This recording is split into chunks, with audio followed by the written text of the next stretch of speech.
They say money can't buy you love, but it can cost you your life. What secrets turn a blonde bombshell into a gold digger? She was looking for Big Daddy Funbucks to take care of her. Why do a mother and daughter forge a lethal contract? He died within seconds. He really didn't know what hit him. And how long can a young wife hide her wicked actions? Every little piece of her life is one big massive lie. When these deadly women play the slots, they risk more than money. They gamble lives away.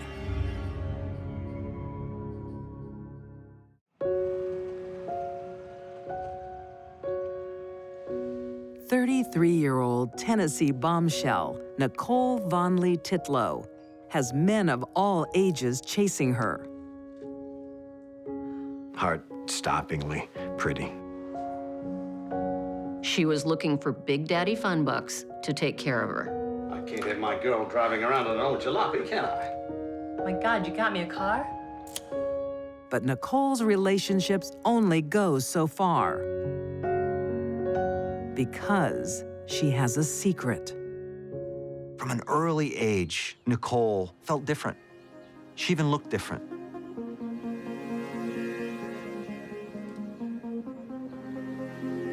Nicole doesn't feel like a complete woman because she isn't.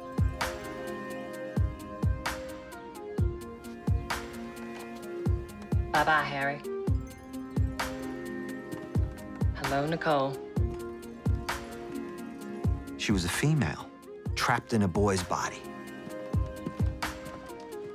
She's taken exorbitant amounts of hormones. Her penis is shrinking, and then she spends $15,000 on a breast job. And they look real. They look all the way real.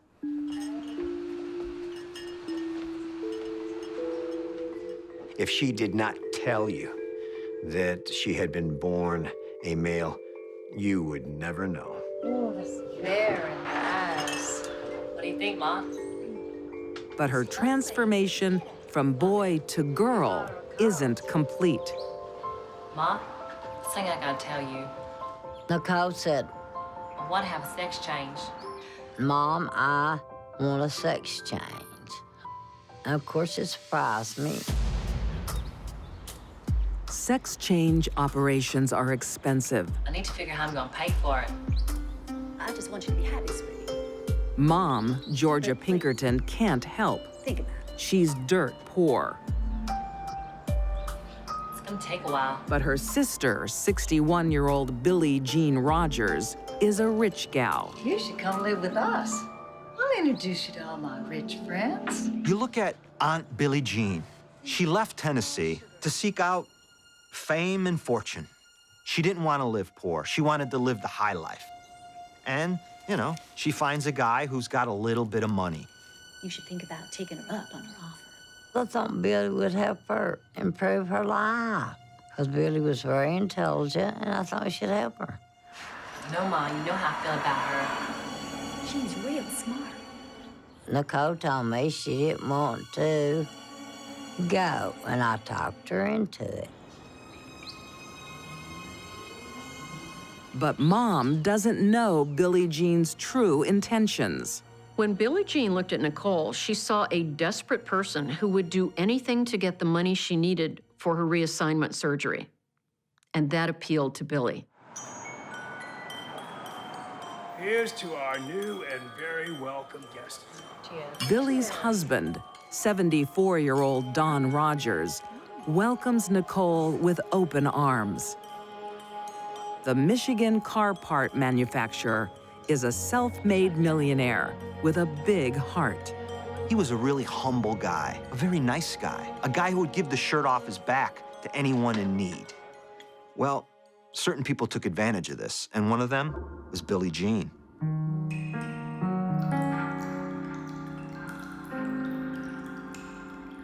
Don has a drinking problem and is happy to spend time alone leaving Billie Jean to amuse herself. When Billie Jean met Don Rogers, it was perfect for her. Not only was he rich, he couldn't control his drinking.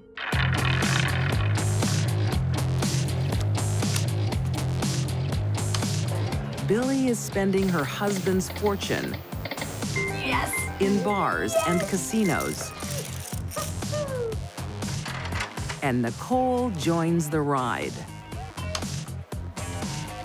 Billie and Nicole really spent a lot of time shopping, partying. Life in the fast lane. That's what Billie and Nicole had in common. They both like to go out at 10 o'clock at night and stay out till 4 or 5 in the morning.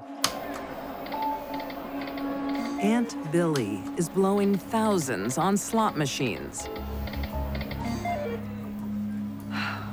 Last one. Billie Jean had a profound gambling addiction.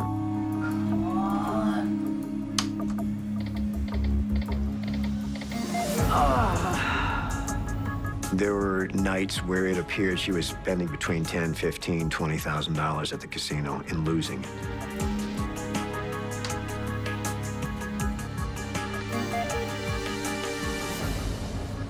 And that's when their struggles began. Billie Jean! Don's a generous husband, Get over here! but not when it comes to gambling. What? I warned you about this. Oh, you make enough money for me to have a bit of fun. $26,000 in one night? He said, if you don't quit, I'm going to divorce you. You spend another cent of my money on gambling, and I'll divorce you. She was going to lose the money that she was gambling with. She was not about to let Don cut her off of her fun. It's kind of that simple. But Billie Jean has a plan. Billie was a manipulator from word go.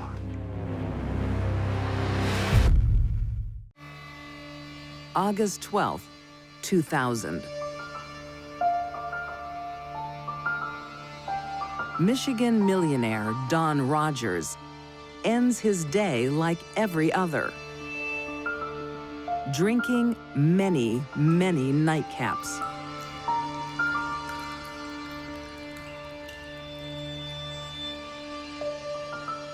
It wasn't unusual for him to consume large amounts of alcohol to the point of even passing out.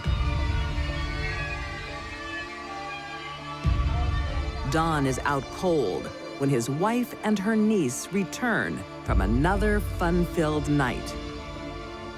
When Billie saw Donald on the floor, passed out, that's when they hatched the plan. It's the moment Billie Jean has been waiting for. Help me kill him. Now Nicole finds out why she's been invited to stay. Billie Jean, I'll give you $25,000 for your sex change if you help me. No, no, no, Nicole says. I don't want that money. I'll give you $50,000 if you help me. No, no, no, no, no. I'll give you $100,000. With cash, Nicole can become a complete woman. She was under the influence of a very close family member and made a very poor choice. You can get yourself fixed up. She agrees. Okay. Yeah? Okay. I can do this. Okay. Billie would hold Donald's mouth open, Yeah. Yeah, you... and Nicole would pour the vodka into it, hoping that he would either drown or die of alcohol poisoning. Pour it down his throat. Oh, give me that.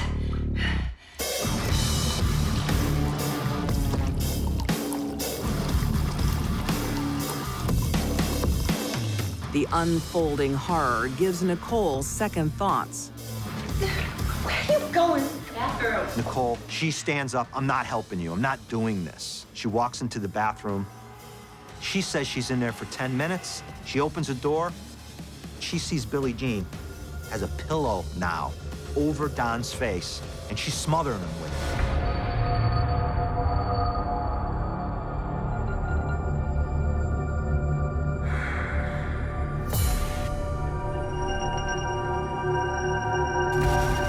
When Don made Billie Jean the sole beneficiary of his fortune, his days were numbered. Billie Jean dials 911 to report a tragedy. I'll make the call. I think my husband passed out. I think he's dead. She's very calm, very cool, very collected. My niece and I, we just walked in the door. Because of Don's history of drinking, no one questions Billie Jean's story. I think he might be dead. And Nicole bites her tongue. Don died of a heart attack and of acute alcoholism. So the alcohol led to a heart attack. He passes out dead. End of story. It's kind of cold. Nicole and Billie Jean had every reason to believe they'd gotten away with murder. The case is closed. What's wrong, babe? But Nicole's conscience is eating at her.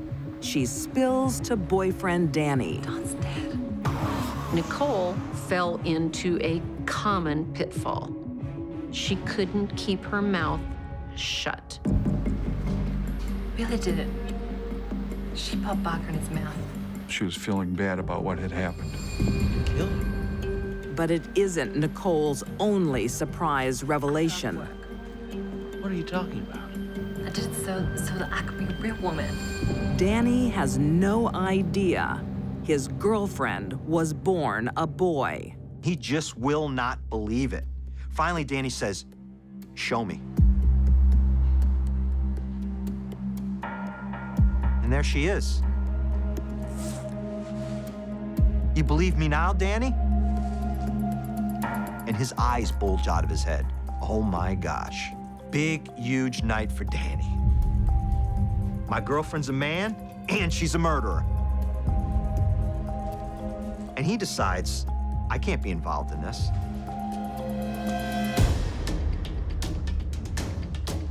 Shattered and scared, Now remember, in her own words. Danny goes to the police.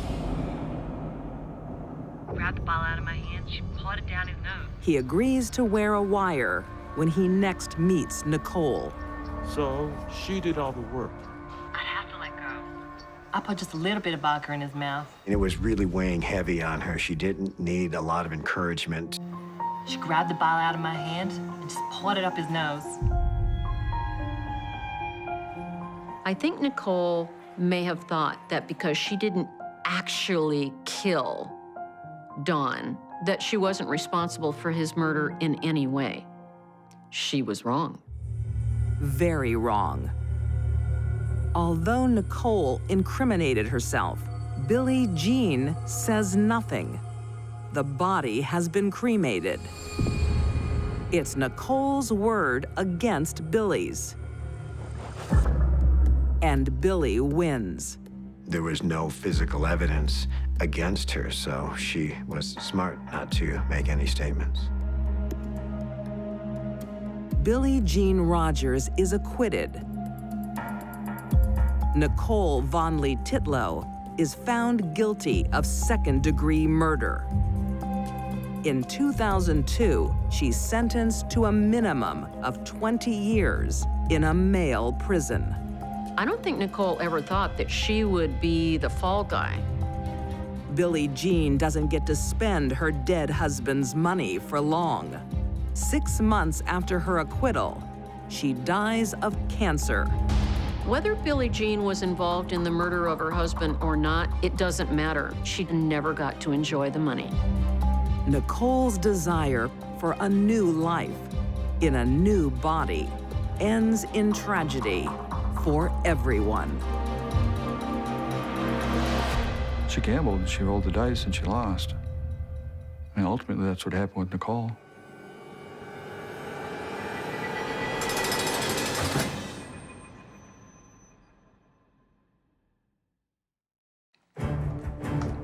Some mothers and daughters share a special bond.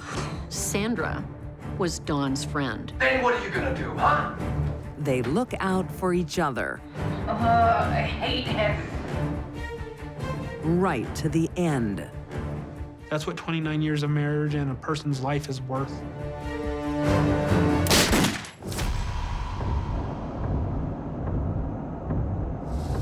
February 13th, 2013. A family's life changes forever when 33-year-old Dawn Richburg arrives home to find they've been robbed. Someone's broken into our home.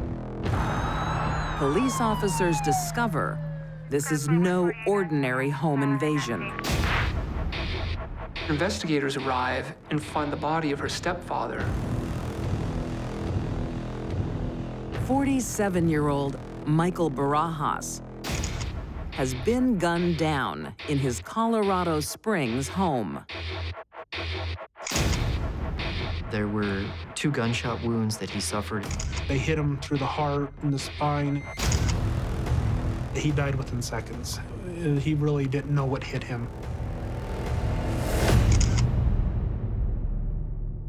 The home's been ransacked and tagged. There were a variety of phrases on the walls. One message left in the garage said, "You got jacked, fool."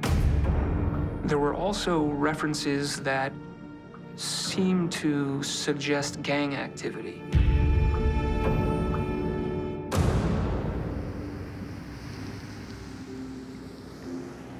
A week earlier, it's a typical American household. Michael, a mechanic, Hey, you're early. has been married to 52-year-old Sandra for almost 30 years. Got time for a shower.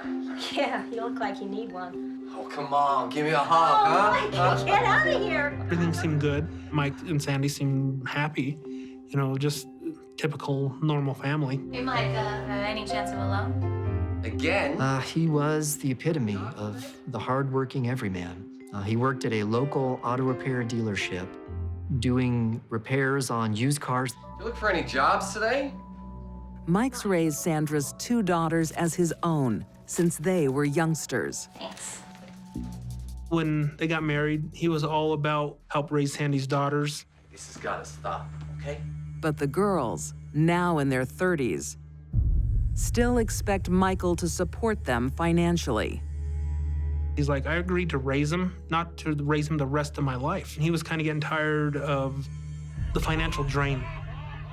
Dawn didn't care that her parents had fallen on very, very hard financial times. That meant nothing to her. And Dawn's running with a bad crowd, including 34-year-old Tommy Wright. Dawn was drawn to Tommy because she sensed she could manipulate him. Dawn soon has Tommy supplying her with drugs. She was a methamphetamine user. Prescription pills. Marijuana and crack.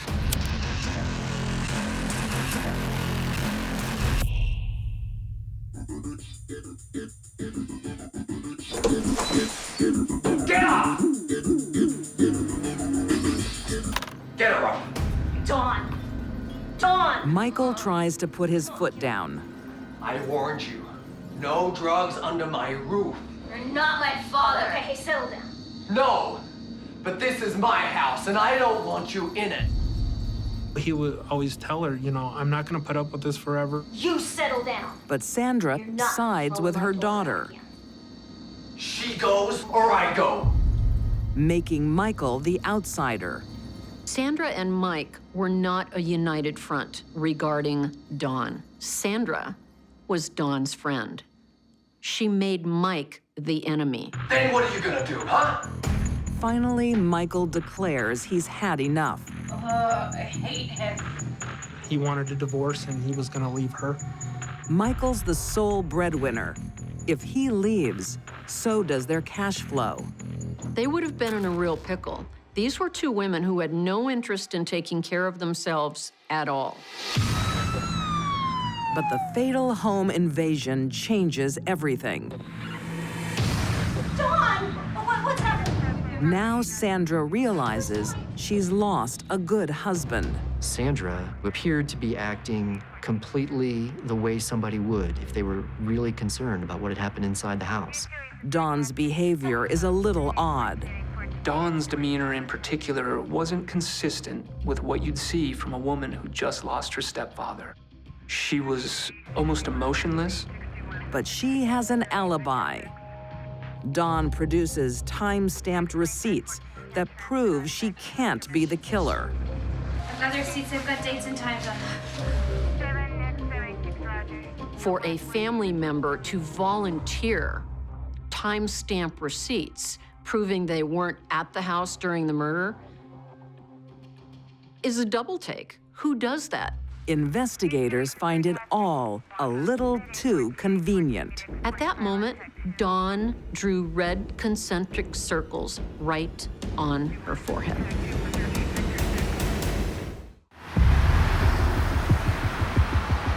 Weeks turn into months. And there are still no arrests for the 2013 murder of Mike Barajas in his Colorado Springs home. Although police think his stepdaughter Dawn is acting strangely, they can't prove anything. This case was hampered by thin evidence. There's a lot of suspicion, but little that's concrete. Then the breakthrough. A car thief, recently arrested, wants to deal. I'll confess. Tommy Wright has quite a story. It strikes you at first glance as something that is incredulous and could never happen in real life.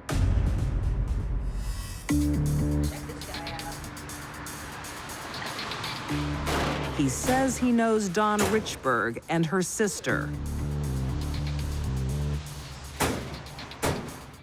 He met them at a gas station. They strike up a conversation at the gas station.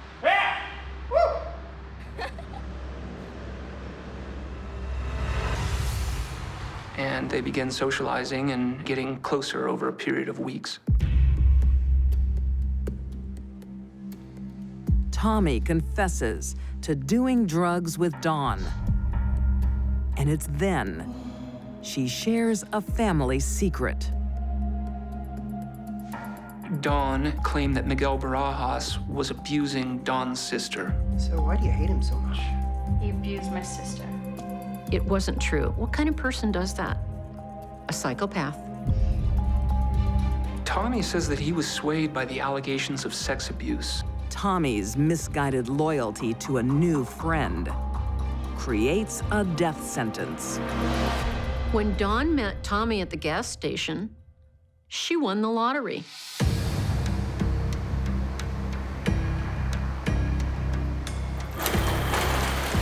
February 13th, 2013.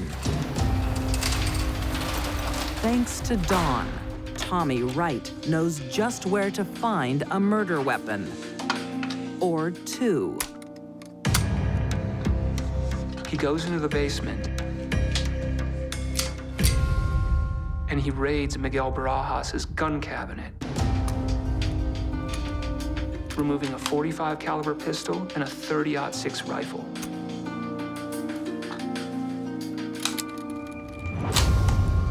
He takes the weapons into Miguel Barajas' bedroom and crouches down by the bed and waits for Mr. Barajas to come home from work. Mike came home early to get ready to go to Ash Wednesday Mass. As Mr. Barajas steps through his bedroom door, Tommy opens fire, both weapons at the same time.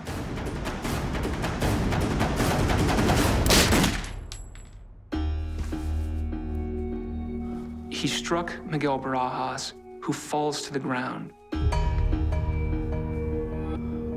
The fatal shot entered his head below the chin. To cover his tracks, Tommy tries to stage a gangland attack. There was spray painting on the interior of the garage. It was clear there was someone sending a message to the police. He's going around the house, opening cupboards, slamming things, breaking glass.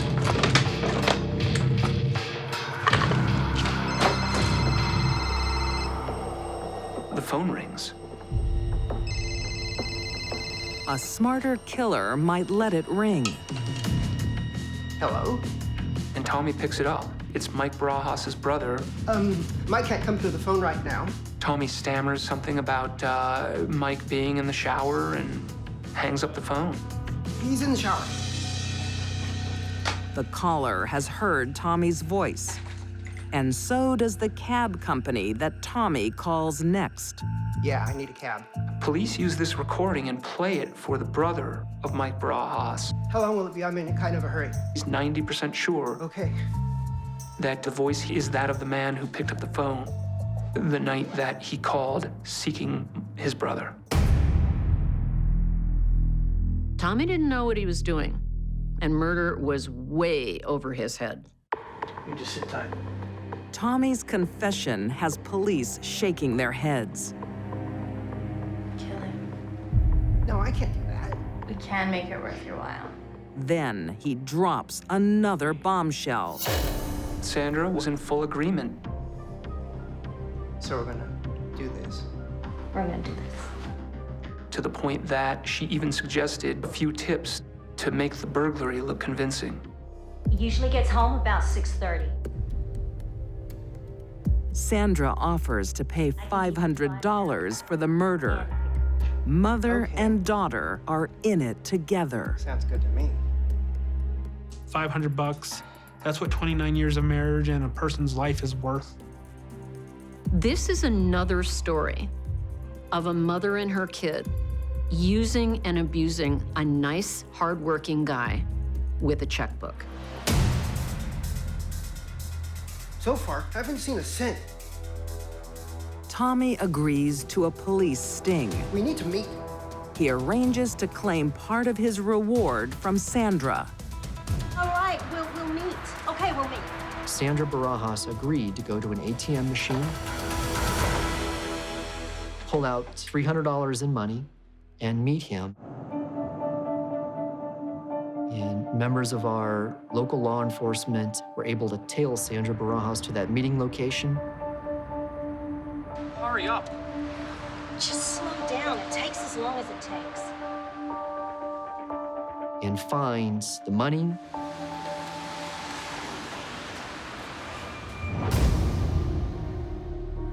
Sandra and Dawn are arrested. But this daughter is not going down without a fight.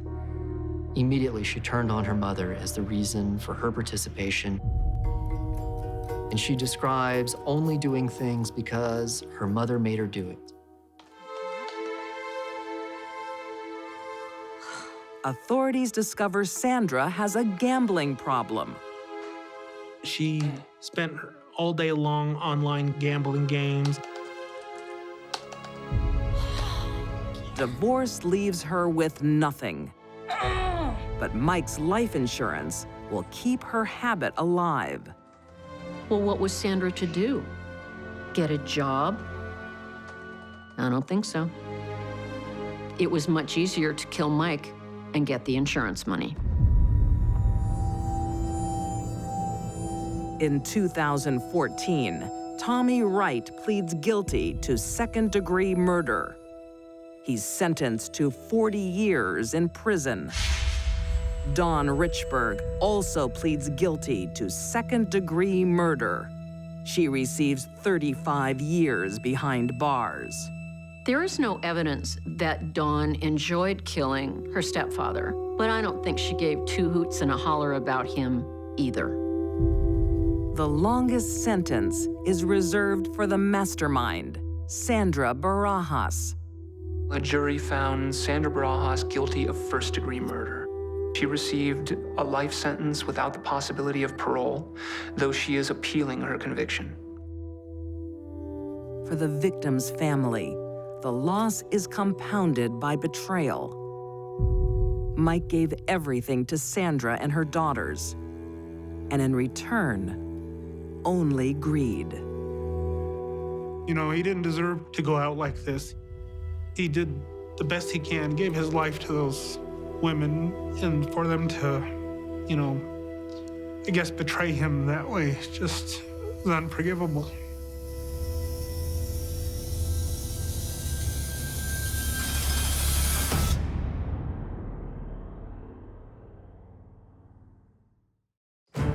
Next. It was stupid. Once the lies begin, It was delusional. things never stay the same. It was wishful thinking.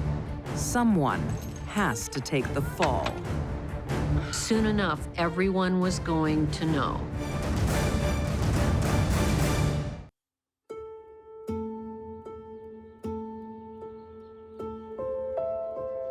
"36-year-old Trent Mallory is one of those dads women wish for.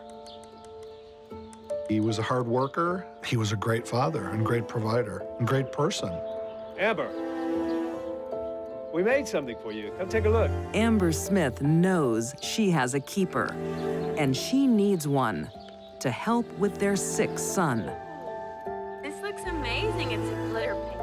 I love it. He was born with a serious heart condition. At one point, he got a heart transplant.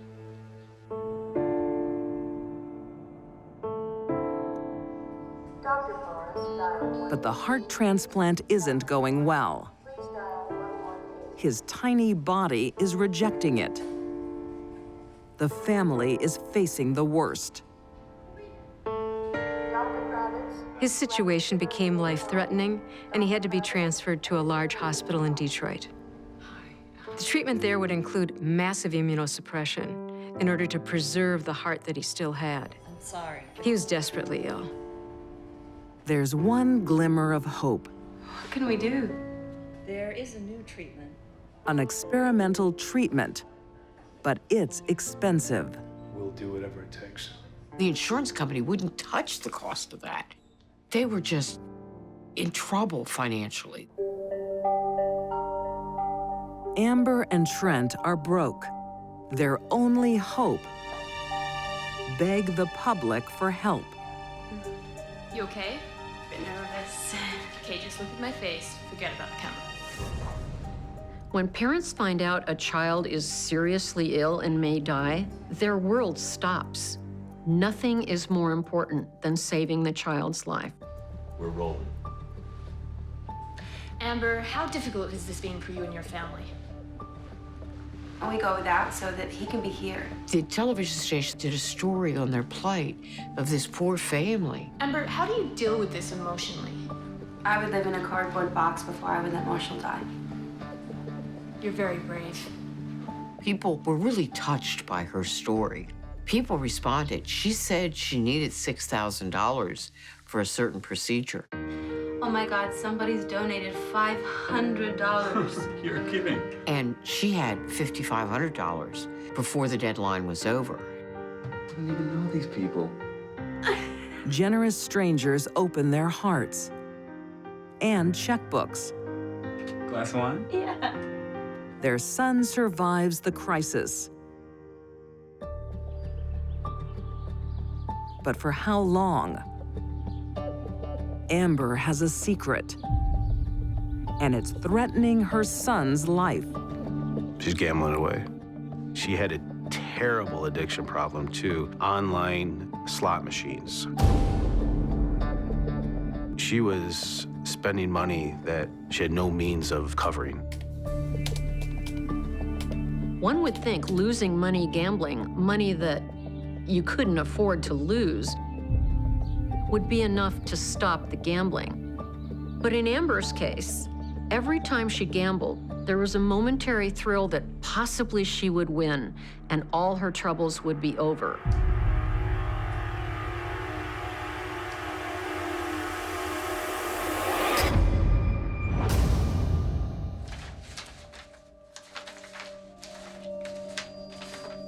Amber's on a losing streak.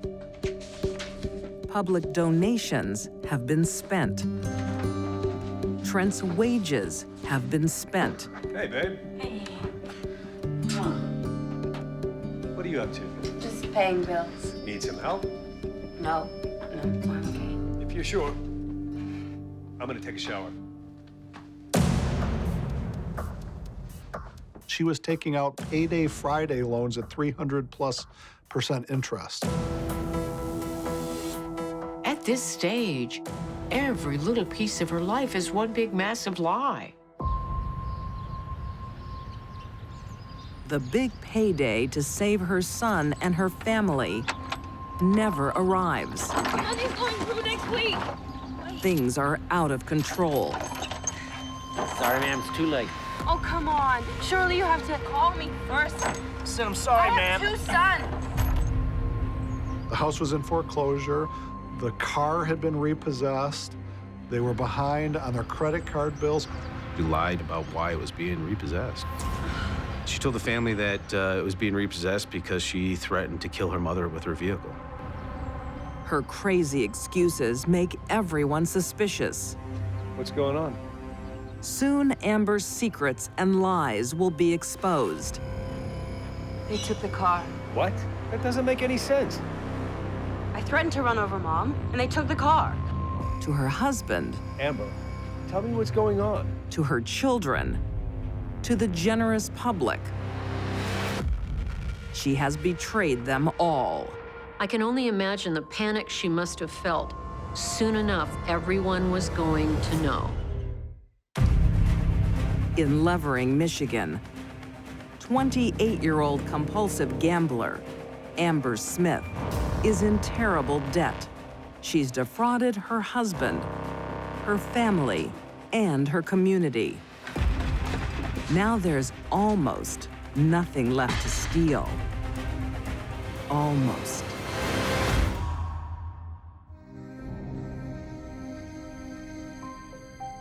I don't think Trent ever imagined that Amber would do anything to harm him.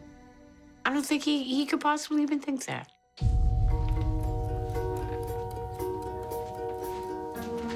The morning of March 6th, 2014, starts like any other. Amber had her day planned out.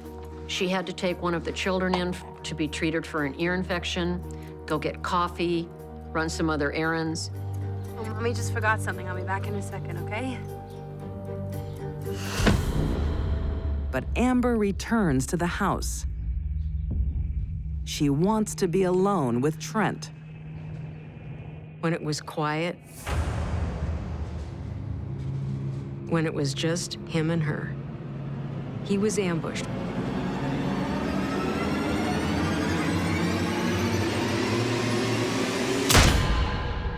She killed him with a single shot to his head. Death would have taken 10 to 15 minutes, but he would have been immediately unconscious. There is no life insurance, no inheritance. All their debts are in Trent's name. Amber thinks her money problems are over.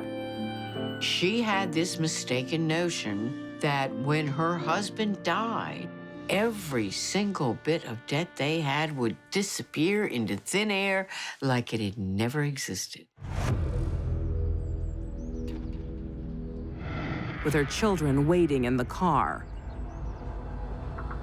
Amber creates her own crime scene. A break-in. She put the gun in the car and went about her way. Amber hides the murder weapon in a snowbank.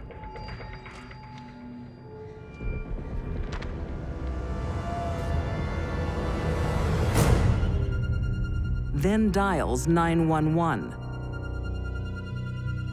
My house has been broken into. There's stuff everywhere. When police arrive, nothing adds up.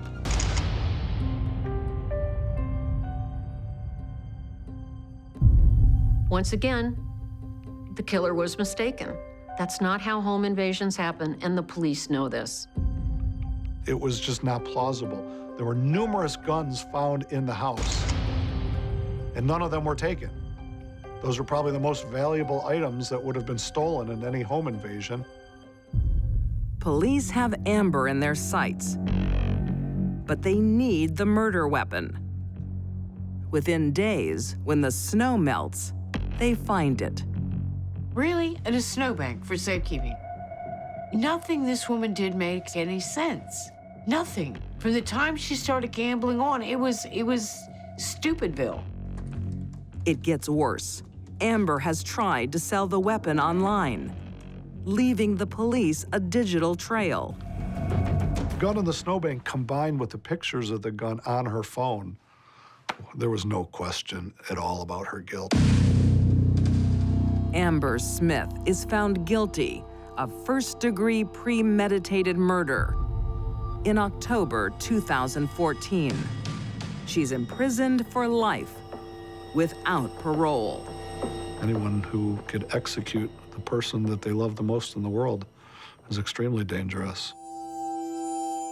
No one denies Amber was under incredible stress. Some may even forgive her for trying to win big to save the family. But to murder her adoring husband? When Amber killed Trent, she not only took his life away, and she not only put herself in prison, she destroyed the boys' lives. I don't think it's ever possible to really know, because I don't think Amber understands what was going on in her mind.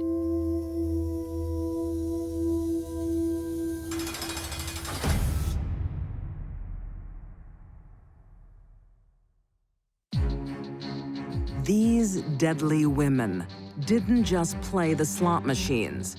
They played with people's lives. Nicole Vonley Titlow, killed for a new body. Dawn Richburg, snuffed out a life for a pittance. And Amber Smith staked it all on murder and lost. 3 good men sacrificed by women who gambled lives away.